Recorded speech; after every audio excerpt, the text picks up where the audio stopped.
made you want to even become a doctor? Sure. Maybe we can go way back Let's go way back. How I got to how I escaped from after 1975, April 30th, 1975, the communists took over Vietnam. So my escape from Vietnam to America, to where I'm at today, sitting in this room in 2017, talking about vaccination, is fascinating. So my parents back in 1975 believed that a system that has total control over your life, over what you read, over what you eat, over what you should think, is wrong. So they risked everything, including their lives, and to escape to America. So they came. So due to the chaos of April 30th, 1975, and you've seen some of the footage of total chaos where parents are being separated from children. In my experience, we got separated from my parents, my brother and I. So where were you separated? In Saigon. In Saigon. Yeah. Wow. So my parents got the lucky route. They came over on a Navy ship. I didn't come over in a cruise ship. It wasn't like Titanic. It was actually a boat, a little fishing boat. Who were you with? If you were separated from your parents, who was with you? I don't remember. It was just. How old were you? I was 8, and I remember moments, but I remember I was sitting in a fishing boat, and crowded by hundreds of people, and I was just hugging my little brother. Oh, how old was he? He was 2. Oh my gosh! Yeah. And you were in charge of him. In charge of him. And I remember my Wow. mom's statement before we got separated: "If he dies, you die." Oh my goodness! And wow! so, yeah. I got goosebumps. How's everyone else doing? Yeah. So we end up landed in America in maybe in 1976, 1977, because we had to stay in a couple refugee camps. So at the age of around 11 or 12, somehow I wanted to be a doctor, and my relationship with my dad revolves around reading. So he would always take us to the library. Can I just say, so you found your parents again? Is what you're Yeah. saying? Okay. Yeah. Phew. After maybe a year and a half, we got reunited. Right. But the first encounter when we got reunited, we were in Camp Pendleton, and they had all these kids with missing parents and stuff like that. So the kids would come out in the center court, and all these people would come in and to look for the kids. And I remember one day when my mom was there, this lady was there, and she bent down, and there was a space, and she wagged me over, and I was a little scared, and this military police kind of pushed me in the back, said it's okay. And then when I came toward her, and she looked at me and she started crying. She said, "I'm your mom." And I said, "I don't have a mom."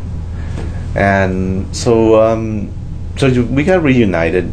So the trauma was so bad, flashes of it, and so bad I don't remember a lot of it. But we got reunited, and around the age of maybe 11 or 12, I wanted to be a doctor.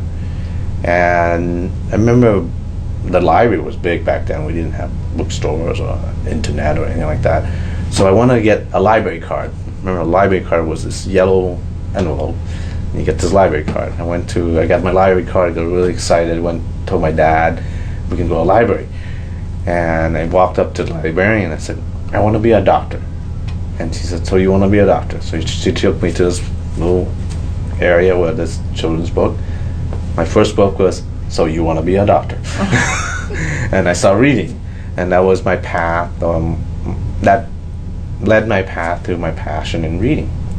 And so somehow God guided me to medical school and college, and helped me enter Johns Hopkins. For me to be sitting back now and saying, how can I ever get into an institution like Johns Hopkins is literally impossible. I'm not smart enough. I just don't have to. I just don't the brain capacity to be about brilliant people. Also, what God gave me was this mentor that it's pretty famous. If I say his name, you probably will remember, but he probably want to be anonymous. When he taught me the Hippocratic Oath, the real meaning of the Hippocratic Oath. First, do no harm. So, do no harm means your oath is to the patient, not to the CDC, not to the government, not to the FDA. Your oath is to the patient. And he also said to me this, one day, Anthony, or one day, Tony, in your career, this was 1993, one day when you see these threesome in bed together, be very careful. When you see pharmaceutical company being in bed with the government and being controlled by the health industry, your medical career, you have to make a decision about where you want to take your medical career. Either number one, you retire and you get out, because it's back to being controlled again. It's back to where I escaped from 1975. And I think you know about Saul Alinsky, who was so radical. His number one rule is control health. You control the health of the people, you control the people. So my experience with vaccination came around the year 2000 when I did my integrated medicine fellowship. And it's about questioning the practice of medicine itself. Questioning what are we doing in conventional medicine that is wrong. And I started noticing that every time I would give a flu shot to my older patients, because I'm internal medicine and geriatric, they would get very sick with upper respiratory tract infection. Some would get pneumonia.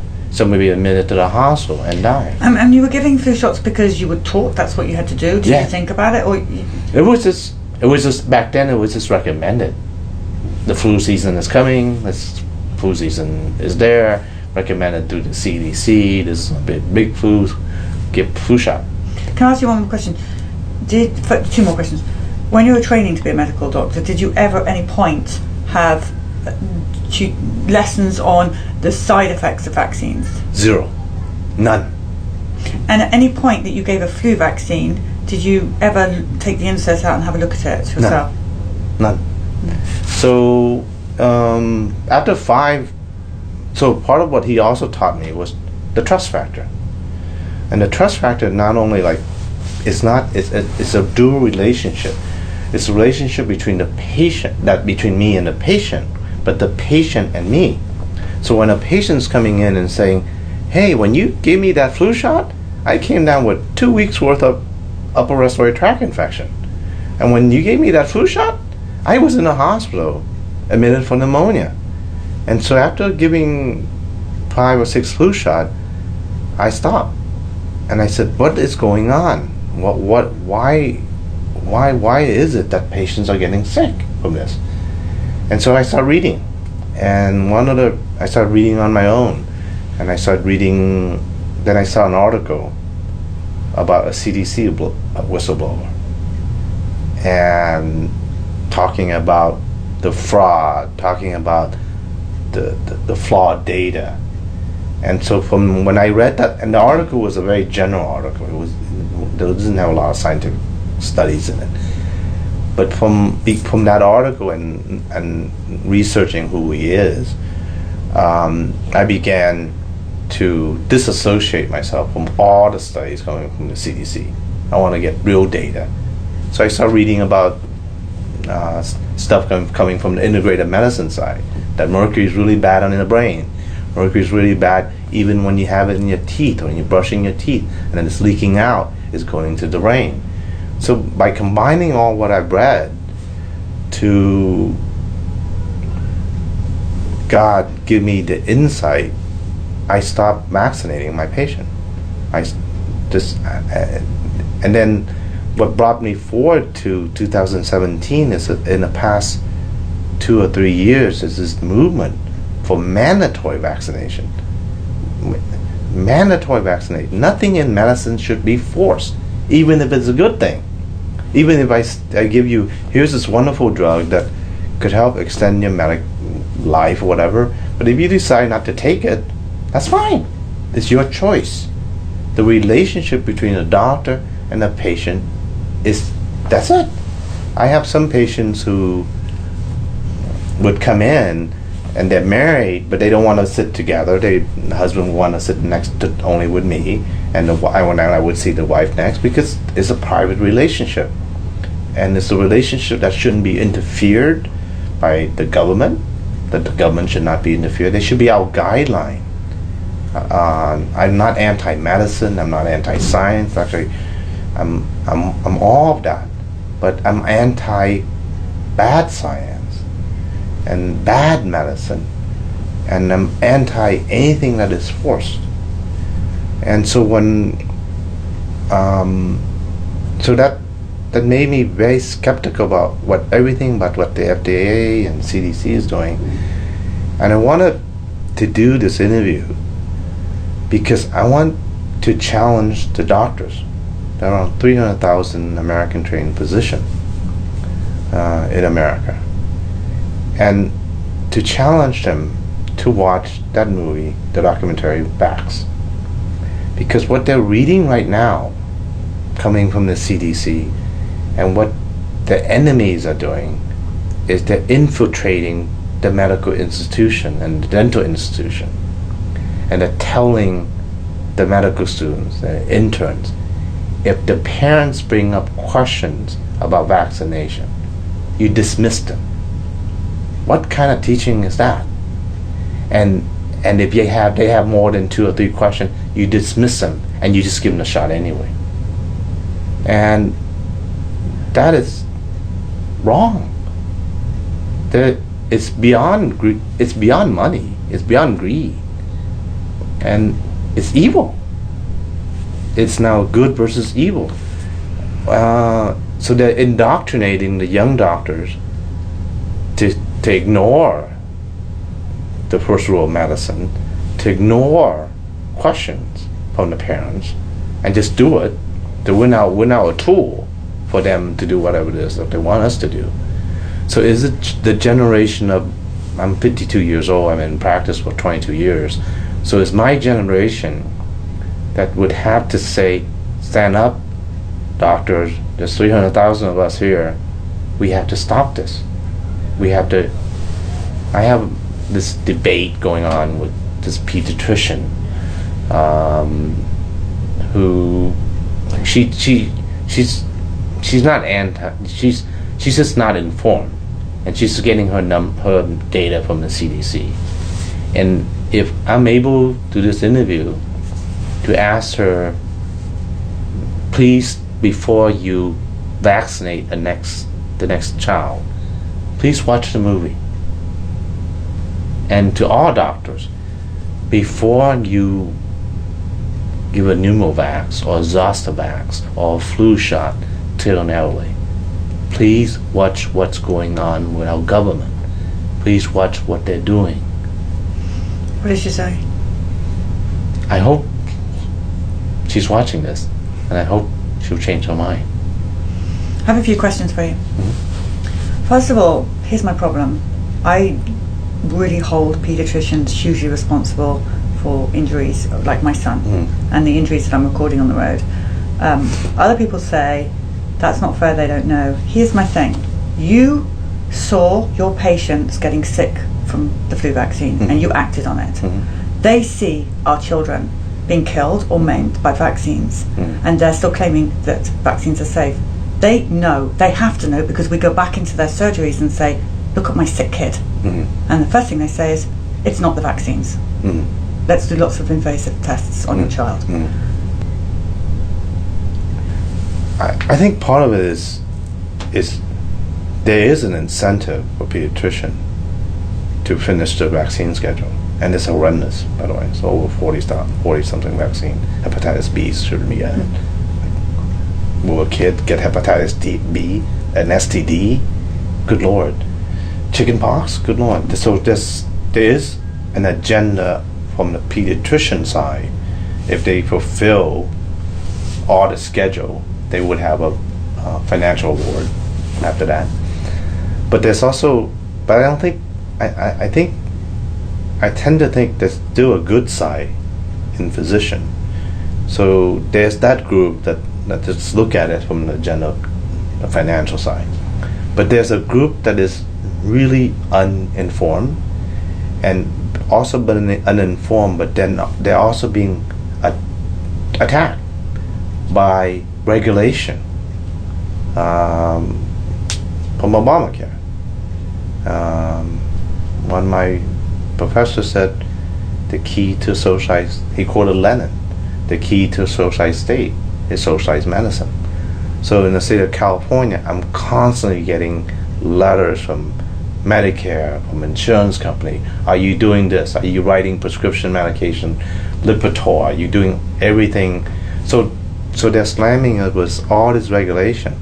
So it's really easy for the doctor to say, I give up. I'll do whatever you want me to do. All this complaint about the mothers, they have just totally ignored that. And they've been brainwashed. So they took, in Vietnam, after the war, who did they take to the concentration camp? They took ex-military people who fought for the Americans. They took doctors away. They took teachers away to the concentration camp. And they never came back. So when the doctors maybe my age, not the younger doctors, when the doctors are being scared and they're being misinformed, and they're being, I get threatening letters from Medicare about giving up medical records. The second rule of medicine is patient's privacy, and for them to be constantly telling me, you got to give up, you got to show me your medical records, because in that medical records there are things like, have you talked to them about gun control? Have you talked about vaccination?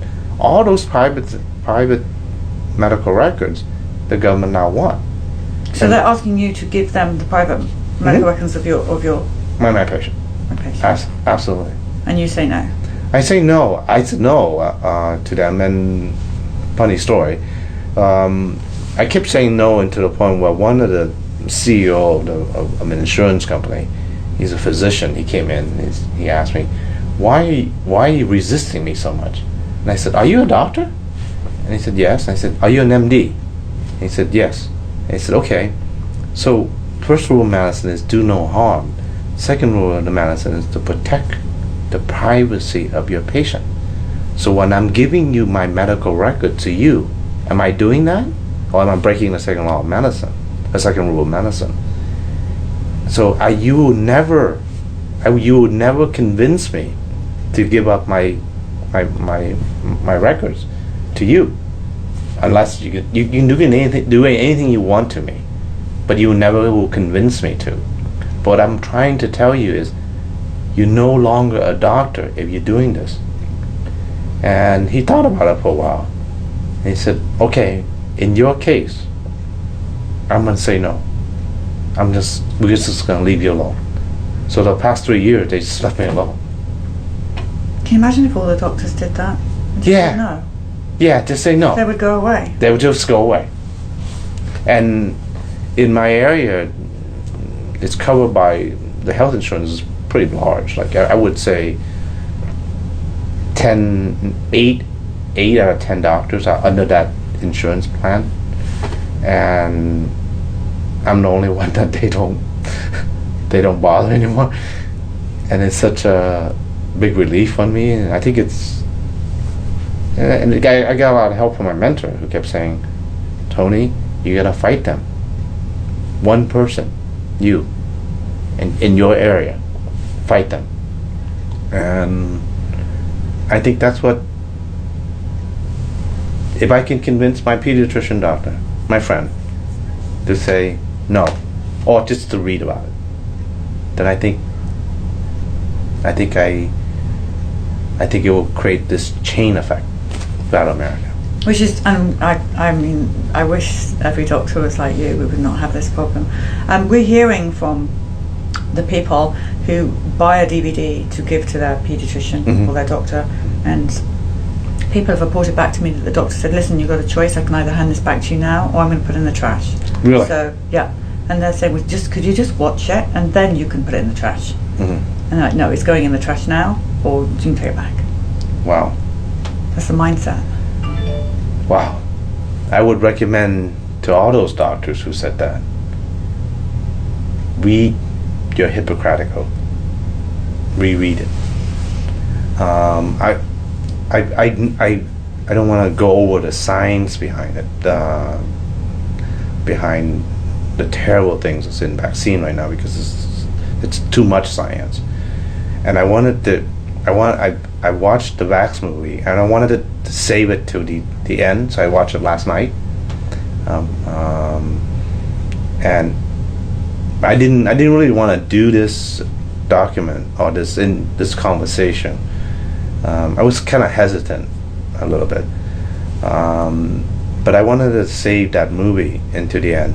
So I watched it last night at 9 o'clock, and I cried. Nice, and I'm sorry for your son. From the medical community,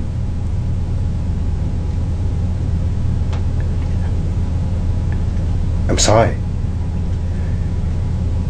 I don't think a doctor's ever said sorry for our kids ever. So, Yeah. Andy Wakefield. So thank you. It means a lot to us all. We need to wake up. Medical doctors need to wake up. We need to fight this. Or this is an agenda from the devil himself. And we're gonna need God. And we're gonna need the Holy Spirit. And we're gonna need everybody. But I'm really sorry. I am so grateful that you were brave enough to come and tell this. And if every doctor was as brave as you, again, it would be over. Wow. I don't know what to say. I'm actually lost for words. You're an amazing person. Thank you so much. The parents need to hear this. The people here just so needed to hear this from you, because there's thousands and thousands, hundreds of thousands, maybe millions worldwide of injured children, and they're all adults now, and we as parents are struggling to even cope with them because they're big and they're strong and they're not getting any better. And so for you to come and say there's a problem and just stop this happening to all these new babies, it means everything to us. Well, going back to Vietnam, Vietnam doesn't have anything. There's no such thing as autism in 1975, in year 2000, year 2001. There's no such thing. When Vietnam signed the WHO, and when Vietnam signed into the International Monetary Fund, the banking system, Bill Gates and the Gates Foundation introduced the vaccination program into Vietnam. Now Vietnam has over a 300% rise in autism. If you had a newborn baby today in your arms and you were to take care of that newborn baby, would you give that newborn baby any vaccines? Absolutely not. 100% not. I wouldn't even give any vaccine to my older patients, not even Zostavax, not even Pneumovax, not even flu shot. No, I truly believe that God gave us this immune system that is much smarter than anything He created it for us. So if we strengthen our immune system, if we understand the immune system, we can combat everything. And God created the immune system for us. It's not very often I have a medical doctor sitting in front of me even talking about God. Oh. So, thank you for that too. It means a lot to us. Isn't God everything? Yeah.